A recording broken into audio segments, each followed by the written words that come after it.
என்ன என் ஆனந்தம், என்ன என் ஆனந்தம் சொல்லக்கூடாதே.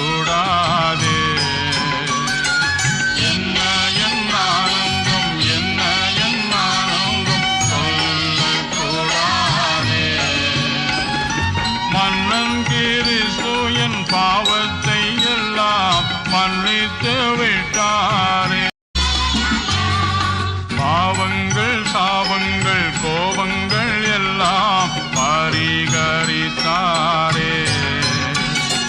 தேவாதி தேவன் என் உள்ளத்தில் வந்து தங்கிய விட்டாரே.